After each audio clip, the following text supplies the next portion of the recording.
دي اسمها The 360 Jump Turn. لو اتعلمتها صح هتفتح لك مهارات تاني أصعب بعدها.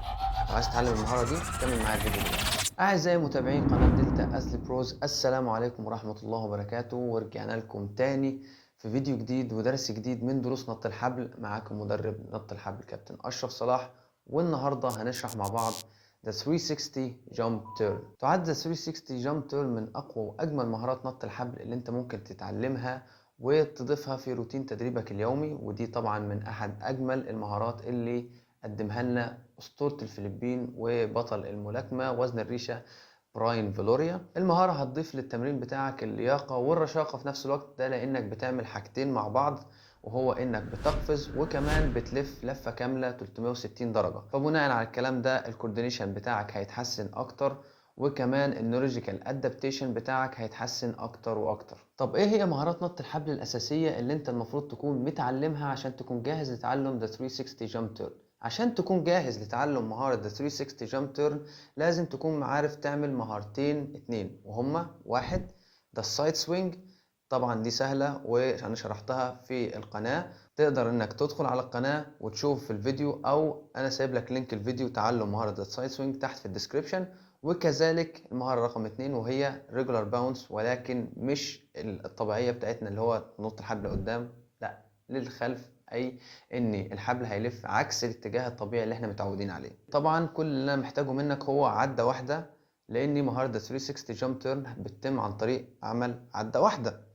لكن لزيادة التمرس والتدريب عن مهارة الباك باونس فأنا محتاجك إنك تفضل تتدرب على الباك باونس لحد ما تكون قادر إنك تجيب 10 عدات كاملة ورا بعض. وقتها نكون قادرين إن احنا نتخطى المرحلة دي وندخل على المرحلة اللي بعدها. وطبعا من ضمن الأساسيات اللي لازم تكون متعلمها الأول عشان تتقن The 360 Jump Turn وهو The 180 Jump Turn.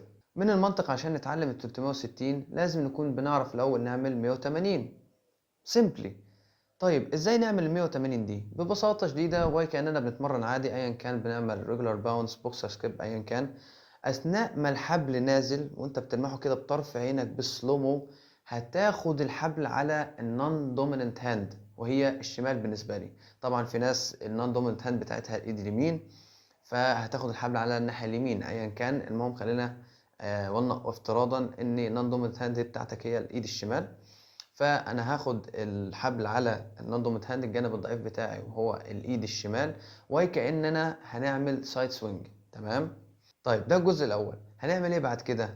خلاص جبنا الحبل جنبينا، اثناء ما الحبل واحنا بنجيبه جنبينا وبنعمل سايد سوينج هنروح مع اتجاه الحبل ونلف لحد ما نواجه الجانب الاخر، ونكمل نستمر على هذا الوضع، نتمرن عادي وكأننا بنعمل سايد سوينج، نلف مع الحبل لحد ما نواجه الجانب الآخر. تمام، ده أول تمرين. طيب تمام، احنا كده وصلنا ان احنا ازاي نلف للجانب الآخر.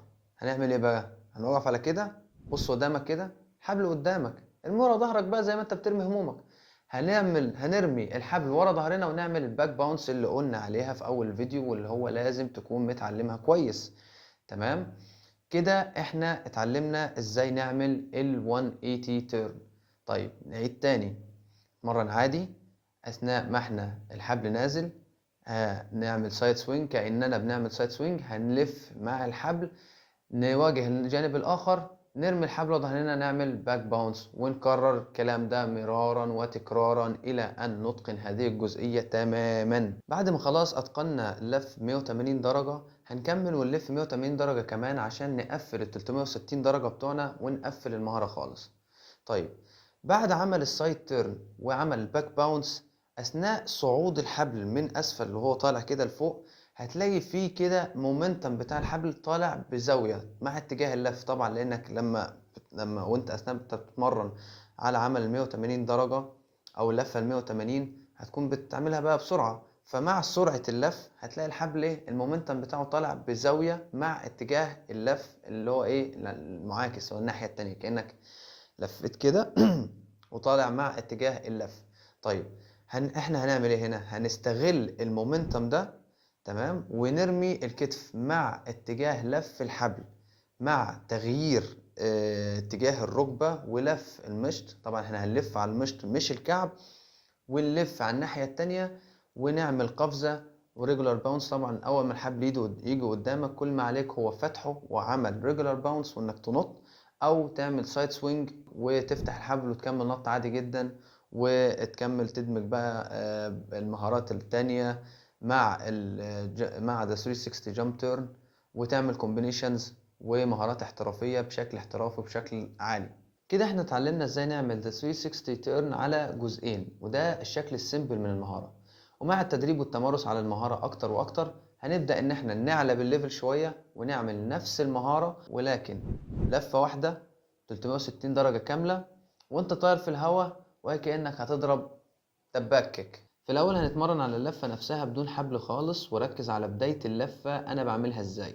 انا مش بلف ال 360 كلها مرة واحدة، لا، انا باخد قفزة بسيطة برجع على الارض واقف بزاوية بحيث اسهل على نفسي تكملة اللفة والقفز لمسافة عالية وباسلوب جميل.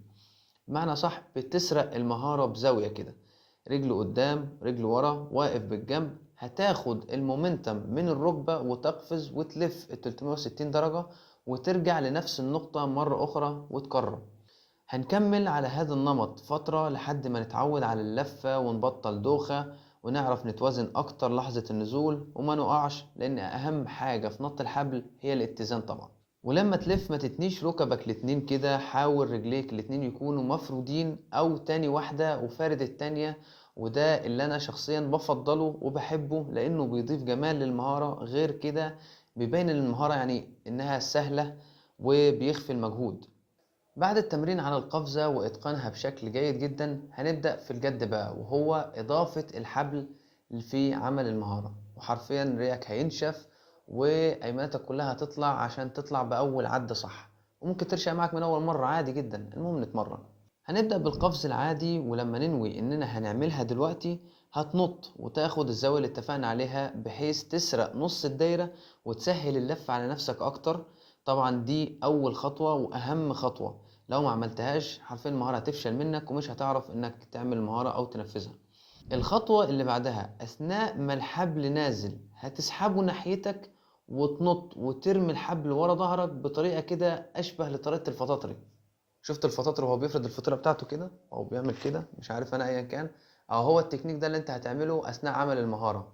والله يعينكم عليا الصراحة. واحنا بنطير الفطيرة واحنا بنلف الحبل حاول ايدك ما تبقاش عالية عشان الحبل ما يخبطش في رجلك وتقع.